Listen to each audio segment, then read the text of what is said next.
Kung may isang player na interesting ngayong PBA free agency market, walang iba kundi si Justin Chua. Technically, employed pa siya bilang player ng Blackwater, pero ang catch, wala siyang team na nilalaroan. Weird situation kasi binabayaran siya hanggang mid-2026. In short, naka-contract pa siya, pero hindi siya kasama sa active o injured list ng bossing para sa Philippine Cup. Para sa isang veteranong tulad ni Chua, hindi ito ideal setup. Oo, stable pa rin yung income, pero para sa competitive na player na gaya niya, mas importante yung court time kaysa sa paycheck. At kung titingnan natin sa career arc niya, si Chua yung tipo ng player na laging nagbibigay ng value, lalo na sa defensive side. Noong 2020 sa Phoenix, he averaged 11.6 points, 6.6 rebounds, and 1.6 blocks per game. Doon din siya naging Defensive Player of the Year at napasama sa All-Defensive Team.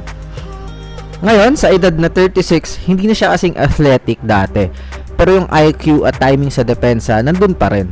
Kaya for teams looking for veteran presence sa frontline, lalo na yung kulang sa rim protection, Chua could be a smart pickup.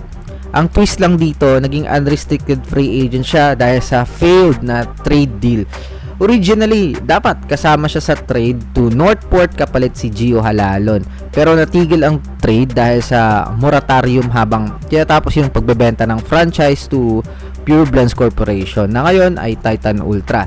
Nang tuluyang mabenta yung team, invalid na yung trade kaya parehong naging unrestricted free agent si Halalon at Chua.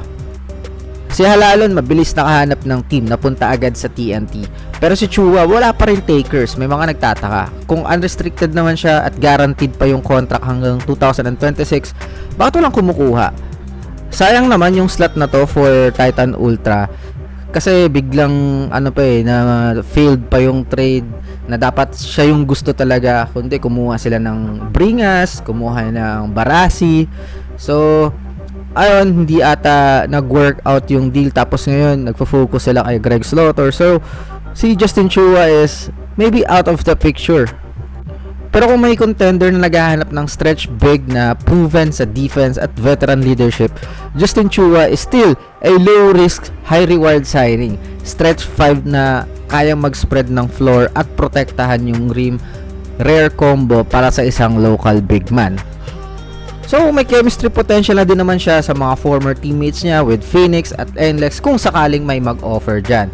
Pwede rin maging mentor type role sa mga rebuilding teams like Terra Firma. So pwede niyang gabayan si Jeyu Chu kapag natapos na yung Abra. So pwede naman siguro sa Blackwater mismo kung sakaling i-reinstate siya. So sana makapaglaro pa rin siya kasi isa pa rin siya sa mga legit rim protector sa liga.